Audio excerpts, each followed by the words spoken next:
Hello students. तो आज वाले लेक्चर में अपन बेसिक मैथ्स का नेक्स्ट टॉपिक पढ़ने वाले हैं। तो क्या क्या टॉपिक्स अपन पढ़ चुके हैं। बेसिक मैथ्स अपना चल रहा है। बेसिक मैथ्स की फिजिक्स में बहुत रिक्वायरमेंट होगी, इसलिए मैं इसको इतना टाइम दे रहा हूं बच्चों। सबसे पहले अपन ने फंक्शन का बेसिक पढ़ लिया, देन ट्री को पढ़ लिया और कोऑर्डिनेट ज्योमेट्री भी अपन ने लास्ट लेक्चर्स में कवर कर लिया है। ठीक है, नेक्स्ट आज वाले लेक्चर में अपन पढ़ने वाला है बेसिक मैथ्स का फोर्थ टॉपिक, जो कि है आपका अलजेब्रा। अब अलजेब्रा में जो मैं पढ़ाऊंगा ना, वैसे बहुत सारी चीजें आपको हो सकता है पहले से आती हो, कुछ नहीं है, तो आपको लेक्चर पूरा देखना है अच्छे से। ठीक है, क्योंकि जो मैं लेक्चर में जो भी मैं बता रहा हूं ना, ये मैंने एक एक पूरी मैथ्स को मींस 2 साल जो फिजिक्स है, उस फिजिक्स में क्या क्या मैथ्स यूज होगी वो सारी मैथ्स में आपको पढ़ाने वाला हूं। ठीक है, इसलिए ऐसा नहीं कि आपको आता है तो सर आगे बढ़ा दिया, हमको तो सर आता है, मुझे भी पता है आपको कितना आता है बच्चों। ठीक है, अभी अभी टेस्ट होगा तो पता लग जाएगा आपको भी। तो इसलिए आपको इसको स्किप नहीं करना है, पूरा देखना है ध्यान से। ठीक है, तो अपना हेडिंग है अलजेब्रा। अलजेब्रा में क्या क्या पढ़ने वाले हैं देखो। फर्स्ट टर्म पढ़ा रहा हूं मैं अलजेब्रा में, क्वाड्रेटिक इक्वेशन। अपना पूरा हेडिंग क्या है, अलजेब्रा में बहुत सारी चीजें पढ़ाई जाएगी मैथ्स वाले बच्चों को, तो और हो सकता है आपने पढ़ना भी शुरू कर दिया हो मैथ्स में, पर इसमें सबसे फर्स्ट टर्म में पढ़ा रहा हूं आपको quadratic equation and it's solution. तो क्या है देखो, ये वैसे देखा जाए तो ये अपना बेसिक मैथ्स का कौन सा वाला टॉपिक लिखा था मैंने, फोर्थ टॉपिक। ठीक है, और इस फोर्थ टॉपिक जो अलजेब्रा में भी मैं सबसे पहले आपको पढ़ा रहा हूं क्या, क्वाड्रेटिक इक्वेशन। तो क्वाड्रेटिक इक्वेशंस क्या है देखो, क्वाड्रेटिक इक्वेशंस फिजिक्स में बहुत बार क्वाड्रेटिक इक्वेशन बनेगी। तो क्या है quadratic equation and it's solution, किस टाइप से इसको सोल्व किया जाता है, मुझे पता है आपको सोल्व करना आता है। ठीक है, तो इसको किस टाइप से सोल्व करना है क्वाड्रेटिक इक्वेशन को, पहले तो मैं इक्वेशन लिख देता हूं, फिर साथ में इसके सॉल्यूशन भी लिख दूंगा। जैसे मान लो एक इक्वेशन है ax square plus bx plus c equal to 0। इस टाइप की जो इक्वेशन होती है उसको क्वाड्रेटिक इक्वेशन बोला जाता है। a का वैल्यू 0 नहीं होना चाहिए, a का वैल्यू 0 होगा तो फिर ये लीनियर इक्वेशन हो जाएगी। जैसे मान लो ऐसे 3x plus 4 3x minus 12 equal to 0, तो इसको क्वाड्रेटिक नहीं बोलेंगे अपन। ठीक है, ये तो लीनियर इक्वेशन होगी, इसको सोल्व करोगे 3x equal to 12 x equal to 4। अगर मान लो यही इक्वेशन इस टाइप से होती x square plus 3x minus 12 equal to 0, तो इसको क्वाड्रेटिक इक्वेशन बोल देते हैं अपन। ठीक है, अब ये क्वाड्रेटिक इक्वेशन में एक चीज ध्यान रखनी है आपको, ये x स्क्वायर है, x स्क्वायर आना चाहिए x square plus 3x minus 12।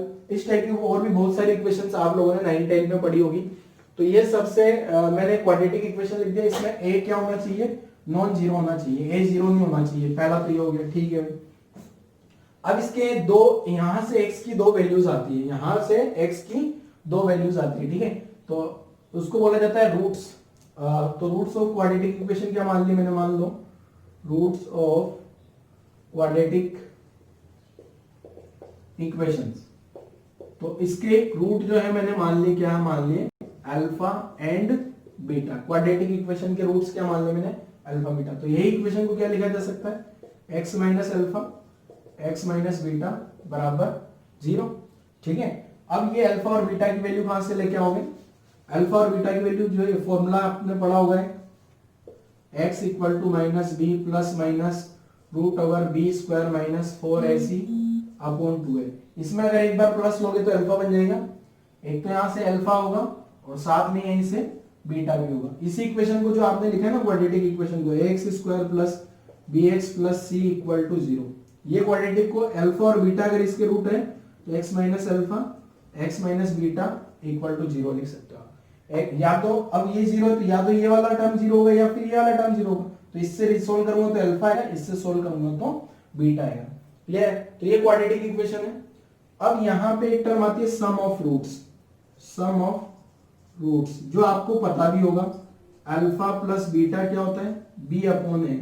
ठीक है, सम ऑफ रूट्स क्या होता है, अल्फा। और एक मल्टीप्लीकेशन ऑफ रूट्स क्या होता है, multiplication of roots alpha into beta, वो होता है कितना बच्चों, सी अपॉन ए। तो ये इतनी कहानी आपको क्वाड्रेटिक इक्वेशन के बारे में याद रखनी है। ये आपने पहले 9 10th में भी पढ़ी होगी। अभी इससे रिलेटेड मैं कुछ क्वेश्चंस भी कराऊंगा, फिर आपको पता भी लगेगा कि ये फिजिक्स में किस टाइप से यूज होने वाली। एक टर्म आती है डिस्क्रिमिनेंट। तो डिस्क्रिमिनेंट क्या होता है देखो, डिस्क्रिमिनेंट के बारे में भी लिख देता हूं। इसको बोला जाता है डी, वो होता है बी स्क्वायर माइनस 4ac। ठीक है, अगर D greater than equal to 0 है तो रियल रूट्स होंगे। रूट्स क्या होंगे? रियल रूट्स होंगे। ठीक है, मींस ये जो रूट है ना, इस रूट के अंदर पॉजिटिव क्वांटिटी आएगी क्या? अगर ये ग्रेटर देन इक्वल टू 0 है तो ये टर्म जो है डी जो डिस्क्रिमिनेंट है बी स्क्वायर माइनस 4ac, ये रूट के अंदर आ रहा है क्या? अगर यही टर्म, अब ये रियल रूट तो हो गए, ठीक है, अब इसमें भी इक्वल होगा तो ये इक्वलिटी होगी ना, मतलब दोनों रूट इक्वल होंगे, मींस अल्फा बराबर बीटा हो जाएगा। और डी लेस देन 0 है तो इमेजिनरी रूट्स होंगे, इमेजिनरी रूट्स होंगे। शायद आप सभी बच्चों को यहां तक की कहानी पता होगी। अगर नहीं पता है तो एक बार लिख लेना। वैसे आपने 9th 10th में ऐसा खूब सारा पढ़ा है, फिर भी आप एक बार लिख लो इसको, ठीक है, ताकि जब भी फिजिक्स में यूज होगा ना तो आप इसको इजीली कैलकुलेट कर पाओ या सोल्व कर पाओ। जैसे मैं एक क्वेश्चन लिखता हूँ फिजिक्स में कैसे इसका यूज हो सकता है। देखो, जैसे मान लो आपको बोल दिया जाए स्पीड ऑफ पार्टिकल, स्पीड, और स्पीड को डिनोट कर रहा है b, speed of particle depends on time, on time t. कैसे डिपेंड कर रही है? देखो, v इक्वल टू, ये स्टेप से डिपेंड कर रही है, v equal to t square, v लिखना है ना, v equal to t square minus 5t plus 6। ठीक है, और ये जो स्पीड होगी ये मीटर पर सेकेंड में है, और टाइम जो है ना ये t, साथ में जो t, टाइम जो t है वो है इन सेकेंड। टाइम किस में दिया है? सेकेंड में। वेलोसिटी किस में आ रही है? मीटर पर सेकेंड। क्लियर है? अब मुझे क्या पता करना है? Find time when, find time when velocity of particle, velocity of particle will be 0। अब इस टाइप का क्वेश्चन आ जाए मान लो। अभी तो मैंने यहाँ क्वेश्चन जो दिया है ना, अभी अपन ने स्पीड, पार्टिकल, टी, टाइम ऐसा कुछ पढ़ा नहीं है, पर फिर भी इससे रिलेटेड क्वेश्चन दे दिया क्योंकि मेरे को क्वाड्रेटिक को एक्सप्लेन करना है। ठीक है, तो ये भी स्पीड आ गया T square minus 5t plus 6। ये स्पीड, अब देखो इसमें बहुत सारे बच्चे अब क्या करेंगे इस क्वेश्चन, जैसे फिजिक्स का क्वेश्चन आ गया, देखो बहुत सारे बच्चों को क्या है ना, मैथ्स तो बहुत अच्छी होती है पर फिर भी वो फिजिक्स के क्वेश्चन सोल्व नहीं कर पाते। क्यों? क्योंकि वो उनको इंटरलिंक नहीं कर पाते। अपने को क्या करना है, देखो अगर आपको मैथ्स आती है ना, अगर आपको मैथ्स आती है अच्छे से तो यकीन मानो फिजिक्स में आपको कुछ करना ही नहीं है, सिंपल कुछ फॉर्मूलेज याद रखने हैं, बाकी सारी कहानी क्लियर हो जाती है। जैसे यहाँ पे भी लैंग्वेज देखो, स्पीड दिया है, ठीक है, अब आपको क्या करना है? टी का वैल्यू पता करना है, ये टी का वैल्यू पता करना है। ठीक है, स्पीड कितना करा दूं मैं? 0 करा दूं क्या? पार्टिकल, सॉरी यहाँ स्पीड लिख देते हैं क्योंकि मैंने ऊपर स्पीड लिखा है ना, तो यहाँ भी वेलोसिटी की जगह मैं स्पीड लिख देता हूँ। जिन जिन बच्चों को समझ आ गया है क्या करना है वो खुद से सोल्व करना शुरू करो। ये स्पीड को मैंने 0 करा के टाइम का वैल्यू पता कर लेना है, तो मैं यहाँ मिटा के इसको सोल्व करना शुरू करता हूँ। अगर आपने नहीं लिखा है ना ये इधर वाली कहानी, तो आप लिखना शुरू करो। पहले ये पूरी कहानी लिख डालो, वीडियो पॉज करके लिख लो। अब मैं क्वेश्चन को सोल्व करता हूँ, जरा किस टाइप से क्वेश्चन सोल्व होगा। वैसे तो क्वेश्चन बड़ा ही इजी है ये, देखो क्या सोल्व करते हैं जरा। अब वेलोसिटी क्या दिया आपको? T square minus 5t plus 6। ये वेलोसिटी का फंक्शन है क्या? ये रहा। देखो मैंने फंक्शन वर्ड यूज किया ना यहाँ पे, इसीलिए तो मैंने फंक्शन पढ़ाया था आपको। फर्स्ट लेक्चर में मैंने फंक्शन क्यों पढ़ाया था? वेलोसिटी किसका फंक्शन है? टाइम का। वेलोसिटी किसका फंक्शन है? टाइम का, क्योंकि वेलोसिटी टाइम पे डिपेंड कर। तो ठीक है, अब मुझे क्या चाहिए? फॉर v इक्वल टू 0, ठीक है, v इक्वल टू 0 का टाइम चाहिए क्या मुझे? ठीक है, तो v इक्वल टू 0 लिख दिया यहाँ पे, तो t square minus 5t plus 6, तो t square minus 5t plus 6 equal to 0। अब यहां से सोल्व करते हैं जरा। मैंने फॉर्मूला क्या बताया आपको? अब यहाँ एक्स स्क्वायर वाली क्वाड्रेटिक नहीं बन रही, टी स्क्वायर में क्वाड्रेटिक बन रही। वहां तो अपन क्या लिखते हैं? X square plus b x plus c. अब यहाँ पे टी स्क्वायर में क्वाड्रेटिक बन रही, तो यहाँ पे ए का वैल्यू कितना हो गया? जो आपको फॉर्मूला था ना, x equal to minus b plus minus root over b square minus 4ac upon 2 है, इस टाइप का फॉर्मूला। ये तो आपका फॉर्मूला था, ठीक है, ये तो फॉर्मूला है। अब मैं इस फॉर्मूले को अप्लाई करूं, अब यहाँ x नहीं है, x की जगह मैं क्या लिख लूं यहाँ पे बच्चों? t। अभी यहाँ तो फॉर्मूला है तो x लिख देता हूँ, बट यहाँ t लिखूंगा क्योंकि ये क्वाड्रेटिक t में बनी है ना कि x में। तो t माइनस, ये तो माइनस फॉर्मूले का, साथ में b का वैल्यू -5 आ गया, b का वैल्यू -5 आ गया, plus minus root over b का वैल्यू माइनस, b का वैल्यू कितना आ रहा है माइनस, एक काम करता हूं मैं एबीसी सारी वैल्यू लिखता हूं पहले, a का वैल्यू तो 1 हो गया, b का वैल्यू -5 हो गया एंड c का वैल्यू 6 आ गया। अब ये फॉर्मूले में लिख देते हैं t equal to root over, ये माइनस तो फॉर्मूले का और minus b plus minus root over -5 square -4a into c upon 2 into 1। अब इसको यहां से सोल्व करूंगा तो देखो क्या हो गया, ये माइनस और माइनस मल्टीप्लाई होके बच्चों प्लस हो जाता है क्या, तो t equal to 5 plus minus 5 plus minus, यहां रूट में 25 माइनस 24 हो जाएगा क्या, 6 इंटू 4 24, ये -5 का स्क्वायर प्लस 25 होगा, ठीक है, अपन नीचे 2 आ गया, तो टाइम क्या आ गया 5 प्लस माइनस, यहाँ 1 का रूट 1 आ जाएगा क्या 2, तो टाइम कितना आ गया, अब 2 टाइम आएंगे क्या यहाँ से, एक टाइम को t1 नाम दे दिया, 5 प्लस 1/2, ये तो कितना आ गया 6/2, ये टाइम आ गया 3 सेकेंड, और दूसरा टाइम क्या आएगा t2 मान लिया, 5 माइनस 1/2 4/2, अब ये आ गया 2 सेकेंड, मींस आपके दो आंसर पॉसिबल होंगे, 2 सेकेंड पे भी वेलोसिटी स्पीड 0 होगी, 2 सेकेंड एंड 3 सेकेंड, दो ऐसे आंसर पॉसिबल है, 2 आंसर पॉसिबल है, 2 सेकेंड भी हो सकता है और वो 3 सेकेंड भी हो सकता है, दोनों ही टाइम पे क्या होगा, पार्टिकल का स्पीड 0 होगा। अब यह सिंपल सा बेसिक क्वाड्रेटिक का यूज हुआ है, ज्यादा कुछ यूज नहीं हुआ, ठीक है, तो इस टाइप से फिजिक्स में भी क्वाड्रेटिक का यूज हो सकता है, क्लियर है, तो ये अपना एक क्वेश्चन हो गया। नेक्स्ट समझते हैं जरा के, नेक्स्ट है बाइनोमियल थ्योरम। तो बाइनोमियल थ्योरम क्या है, देखो मैं लिख देता हूं, बाइनोमियल थ्योरम भी अगेन जो ये वाले बच्चों ने अभी तक तो नहीं पढ़ा होगा, बट 11th में आपको मैथ्स में टॉपिक आने वाला है, नीट वालों का तो मैथ्स से कहीं नाता ही नहीं, अब फिजिक्स में ही पढ़ना होगा जितना भी मैथ्स पढ़ना है। तो बाइनोमियल थ्योरम का भी फिजिक्स में बहुत बार यूज होगा, तो मैं पहले थ्योरम समझा देता हूँ, फिर बताता हूँ कि इसका यूज किस टाइप से होगा और कहां से होगा और क्या क्या आप किस टाइप से इससे रिलेटेड कैलकुलेशन में भी बाइनोमियल थ्योरम को यूज कर सकते हो और डेरिवेशंस वगैरह में यूज होता है। तो मैं हेडिंग लिख देता हूँ, मींस ये अलजेब्रा का सेकंड पार्ट है, क्वाड्रेटिक पढ़ा के इतना सही पढ़ना है बस, क्वाड्रेटिक में ज्यादा पढ़ने की जरूरत नहीं है, ठीक है। बाइनोमियल में एक छोटा सा फॉर्मूला बताऊंगा, बस वही याद रखना है और उससे रिलेटेड कुछ क्वेश्चन करेंगे। तो हेडिंग अपना बाइनोमियल थ्योरम या बाइनोमियल एक्सप्रेशन, तो क्या है देखो, बाइनोमियल एक्सप्रेशन को समझ लेते हैं।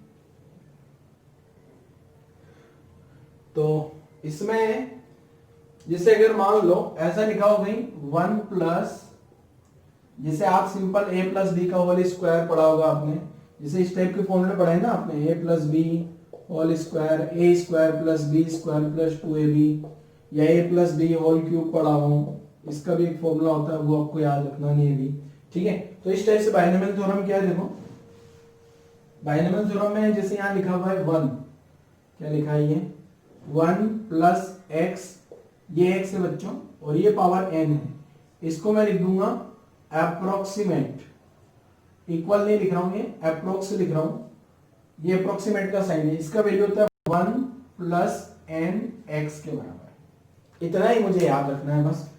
बट इसकी एक कंडीशन है, क्या कंडीशन है कि ये जो पावर है ना, ये जो 1 प्लस x की पावर n है, ये n लेस देन 1 होना, सॉरी ये x जो है 1 के साथ में, ये x है ना यहाँ पे 1 के साथ में जो ऐड हो रहा है x, वो 1 से बहुत बहुत बहुत छोटा होना चाहिए, क्लियर है, तब जाके बाइनोमियल एक्सप्रेशन काम करने वाला है।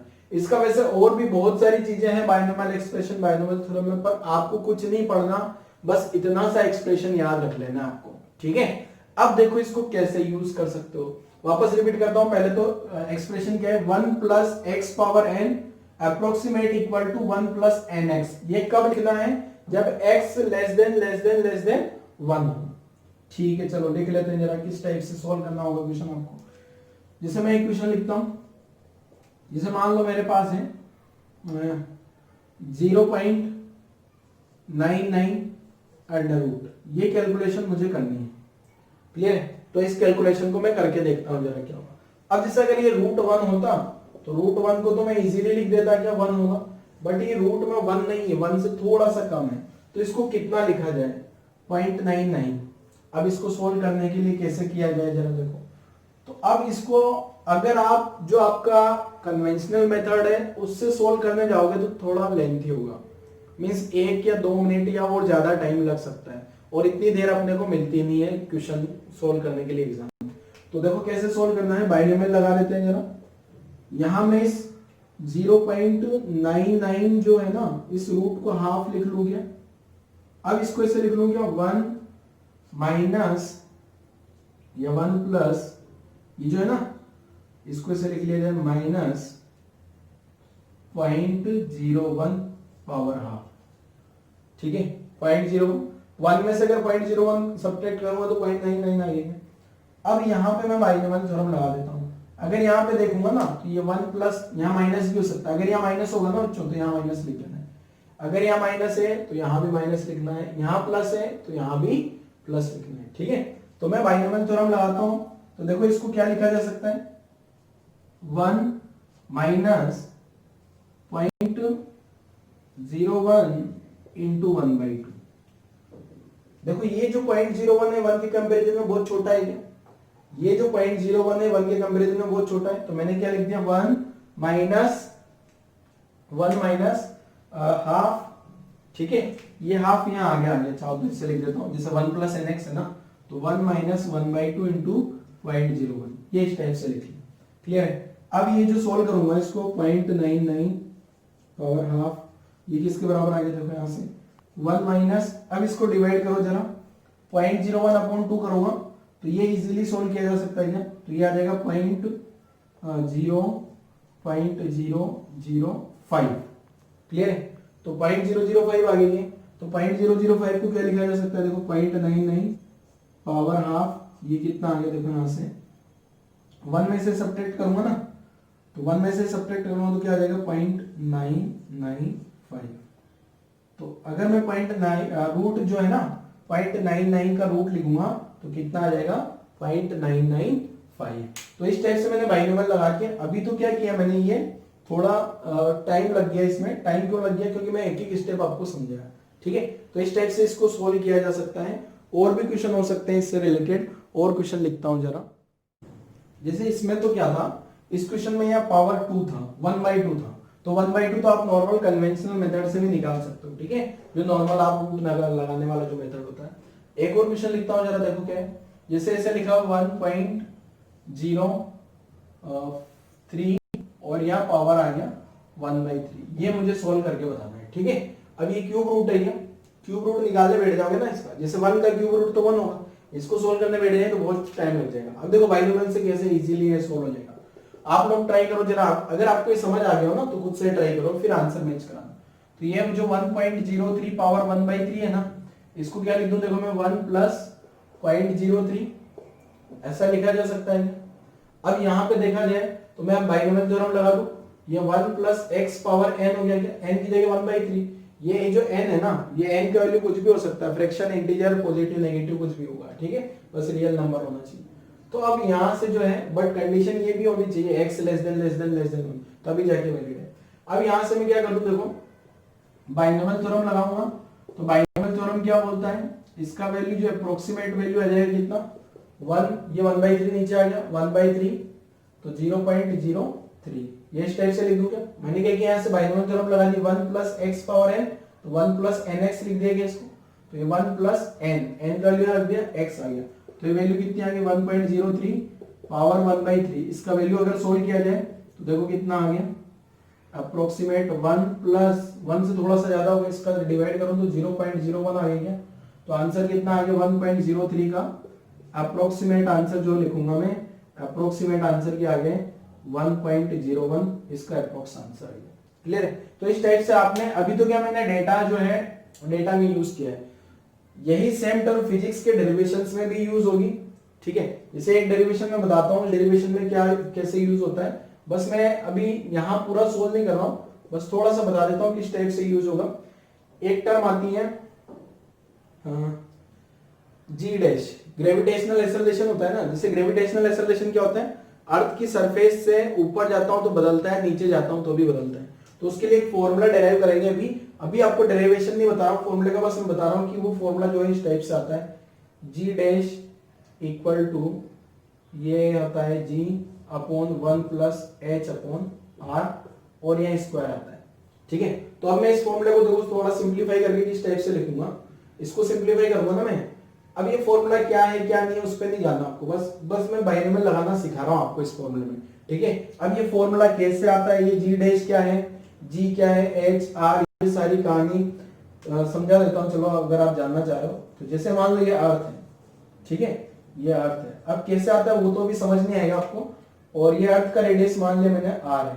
अब यहाँ सरफेस पे जो है ना, जैसे मैं हाइट पे चला गया, यहाँ तो ग्रेविटेशनल एक्सेलरेशन का वैल्यू जी होता है, बट अगर मैं एच हाइट पे चला गया तो यहाँ ग्रेविटेशनल एक्सेलरेशन का वैल्यू हो जाता है जी डैश, और उसका रिलेशन आता है g dash equal to g upon h 1 plus h upon r square. H क्या है, सरफेस से हाइट, और आर क्या है, रेडियस ऑफ अर्थ। ये जो अर्थ है ना इसका रेडियस।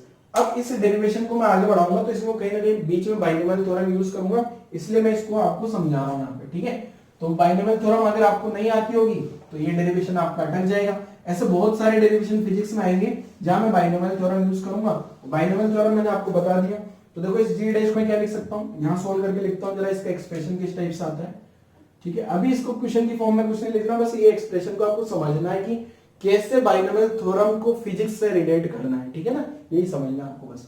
तो जी डैश क्या आ गया जी, अब मैं इसको ऐसे लिख दूं 1 plus h upon r power यहाँ -2 लिख लूं तो चलेगा क्या, ये 1 अपॉन एक्स स्क्वायर है ना, जैसे ये पूरा स्क्वायर है ऊपर जाएगा तो -2 हो जाएगा, ये समझ आ गया होगा। जैसे आप 1 अपॉन एक्स स्क्वायर को क्या लिख सकते हो, एक्स और -2, इसी टाइप से पूरा डिवाइड में ना तो ऊपर आएगा तो -2। अब मैं एक कंडीशन लिख रहा हूँ यहाँ, तो क्वेश्चन में ऐसा दिया होता है कि if h less than r, अगर ये जो h है ना, मींस जो मैं अर्थ की सरफेस साइड पे गया हूं वो अर्थ की रेडियस के कंपैरिजन में बहुत छोटा है, तो ये अगर कंडीशन वैलिड है तो h अपॉन r क्या होगा, लेस देन 1 होगा।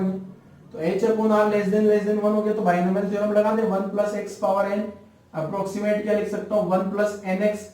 ये कब लगती है, जब ये x लेस देन 1 हो, और मेरे पास यहाँ पे जो है x, ये वाली टर्म x है क्या, ये लेस देन 1 आ गई क्या, तो जी डैश का वैल्यू क्या आ गया, देखो जी 1 और 1 प्लस nx, n का वैल्यू कितना आ गया -2 h अपॉन r, तो जी डैश का वैल्यू क्या आ गया, देखो बच्चों 1 -2 h अपॉन r। अगर तो इसको सोल्व करना बड़ा इजी है क्या, इसके कंपैरिजन इसमें क्या करोगे आप, यहाँ रखोगे वैल्यू, फिर स्क्वायर करोगे, डिवाइड करोगे, टाइम लगेगा, इसमें कुछ नहीं करना, बस सिंपल है ना, सिंपल कैलकुलेशन, 1 में से सब्ट्रैक्ट करो, मल्टीप्लाई करो। पर ये कब लगेगा, जब ये h लेस देन आ रही हो।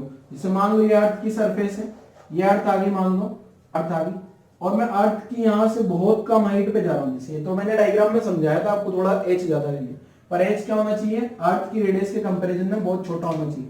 जैसे यहाँ से यहाँ तक तो अर्थ का रेडियस हो गया, बट ये जो h है, ये h अर्थ की रेडियस के कंपैरिजन में बहुत कम होगा, तो ये फॉर्मूला वैलिड हो जाएगा बाइनोमियल थ्योरम।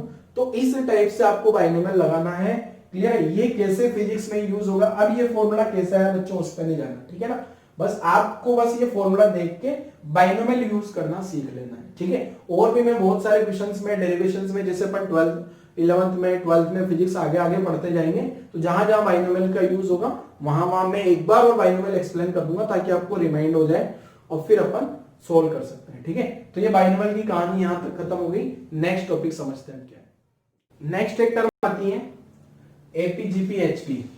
तो एपी तो आपने पढ़ा होगा 9th 10th में, AP arithmetic progression, geometrical progression, तो वो सारी कहानी तो मैं नहीं समझा रहा हूं क्योंकि वो इतना फिजिक्स में यूज नहीं होता। बस फिजिक्स में एक फॉर्मूला यूज होता है जो मैं आपको लिखा देता हूं, वो क्या है, देखो इनफाइनाइट जीपी। तो सम ऑफ इनफाइनाइट जीपी देखो क्या होता है, sum of infinite GP. GP तो आप समझते होंगे, जीपी का मतलब क्या है, लगातार जो वैल्यू मल्टीप्लाई में होती चली जाती है। जैसे ये इस टाइप का होता है, a into A R square, A R cube, A R 4 and बढ़ता चला जाएगा। अब यहाँ इनफाइनाइट जीपी है। अब सम ऑफ इनफाइनाइट जीपी में भी एक स्पेशल टाइप की जीपी है अपने पास, ठीक है। जैसे ऐसे लिखाओ 1 plus r square plus r cube and dash dash dash, कहां तक जा रही है, इनफाइनाइट तक, ठीक है। तो इसका आंसर क्या होगा, देखो ये वैसे तो सम ऑफ जीपी एपी है, तो सारी कहानी तो आपने समझी है, बट अगर वो आपको याद है तो ठीक है, नहीं याद है तो केवल इतना सा याद रखो, इसका आंसर होता है 1/1 माइनस आर। ठीक है, ये बस सम ऑफ इनफाइनाइट जीपी वाला मैं आपको बोल रहा हूं, ये याद रखो क्योंकि फिजिक्स में ये यूज होगा, बाकी कोई ज्यादा यूज नहीं होते। अब यहाँ पे ये ऑब्वियसली ये आर जो है ना, आर लेस देन 1 होना चाहिए। आर का वैल्यू क्या होना चाहिए, लेस देन 1 होगा। ये जो आर है, आर क्या होता है, ये रेशियो, ये जो रेशियो है वो लेस देन 1 होना चाहिए। अब यहाँ एक चीज समझ लेना, ये फर्स्ट वाली टर्म, जैसे ये A R square A R cube था ना, इसमें से ए कॉमन ले लो तो यहाँ 1 आर स्क्वायर आर क्यूब से बचेगा, और जो वो रेशियो है आर वो लेस देन 1 होना चाहिए। तो ये हो गया सम ऑफ इनफाइनाइट जीपी। इनफाइनाइट का मतलब ये इनफाइनाइट तक जा रही है। जैसे मैं क्वेश्चन लिखता हूं यहाँ पे, जैसे क्वेश्चन लिख रहा हूं 1 plus 1/2 plus 1/4 plus 1/8 plus 1/16 and infinite तक जा रही है। कहां तक जा रही है, इनफाइनाइट, और ये वैल्यू मुझे पता करनी है। ठीक है, तो अब मैं यहां से क्या देख पा रहा हूं, देखो यहां से जैसे जैसे आगे बढ़ रहा हूं, तो अगर मैं इसको 1/2 से मल्टीप्लाई करूं तो ये आ जाएगा, इसको 1/2 से मल्टीप्लाई करूं ये आ जाएगा, इसको 1/2 से मल्टीप्लाई कर दिया जाए ये आ जाएगा, इसको 1/2 से मल्टीप्लाई किया जाए ये आ जाएगा। मतलब मुझे पता लग गया इनफाइनाइट जीपी है जिसका आर का वैल्यू कितना है। ठीक है, ये क्या है, यहां सोल्व करने से मुझे क्या पता लगा है, ये इनफाइनाइट जीपी है, इनफाइनाइट जीपी है, और जिसमें साथ में आर का वैल्यू कितना है 1/2। तो सम ऑफ इनफाइनाइट जीपी का फॉर्मूला लिखा मैंने 1/1 माइनस आर। तो इसका आंसर भी क्या हो जाएगा, देखो 1 प्लस 1/2 प्लस 1/4 प्लस 1/8, ये जो है ना पूरा पूरा इनफाइनाइट तक जा रही है जीपी। इसका सम क्या हो जाएगा 1/1 माइनस आर की जगह क्या लिख दूं 1/2। तो इसको सोल्व करूंगा तो आंसर क्या आ गया 1/1 माइनस 1/2 1/2 हो जाएगा, इसका आंसर आ गया 2। क्लियर है। तो इस टाइप से फिजिक्स में कोई भी क्वेश्चन में यूज हो सकता है ये। तो अब मैं बताता हूँ किस टाइप से क्वेश्चन में यूज होगा, फिजिक्स में कैसे यूज होने वाला है। ठीक है, जैसे एक टर्म आई है वो लिखता हूं मैं क्या, जैसे मान लो ऐसा कुछ लिखा है E = Gm/m/r square, G capital M upon 2r square, G capital M small m upon 4r square, और ये जा रहा है कहां तक, इनफाइनाइट तक। अब ये क्या है क्या नहीं है उस पर आपको नहीं जाना, आपको तो बस इसका वैल्यू पता करना है, फाइंड E। अब इस E को पूरा मुझे सोल्व करके बताना है क्या होगा। ठीक है, तो अब अगर आपको ये इस पे नहीं जाना बच्चों, ये कहां से आया, ये जब अपन फिजिक्स पढ़ेंगे ना तो फिजिक्स में एक चैप्टर आएगा ग्रेविटेशन, उसमें पूरी कहानी समझ आएगी। अभी मैं यहां से समझता हूं, जरा देखो मैं इस E को क्या लिख सकता हूं, G capital M small m upon r square, बाहर लिख दूं तो ये क्या बचे 1 प्लस 1/2 प्लस 1/4 एंड इनफाइनाइट तक जा रही है क्या, तो E क्या लिख सकता हूं, G capital M small m upon r square, ये इनफाइनाइट जीपी है तो 1/1 माइनस r, ये कहानी। ठीक है, तो ये आंसर क्या आ गया, देखो E का जो वैल्यू आ गया ना बच्चों, G capital M small m r square 1/1/2, तो ये आ गया 2Gm small m upon r square. इस टाइप से सोल्व कर लिया, मतलब मुझे इनफाइनाइट जीपी वाला फॉर्मूला होगा ना याद होगा तो मैं इसको सोल्व कर सकता हूँ। ठीक है, तो आज वाला लेक्चर में अपन ने इतना अलजेब्रा पढ़ा, ये ठीक है। कल वाला लेक्चर में और पढ़ेंगे, पर टॉपिक नहीं बता रहा हूँ क्या कल क्या पढ़ेंगे। ठीक है, तो आज वाला लेक्चर यहीं क्लोज करते हैं बच्चों। Thank you.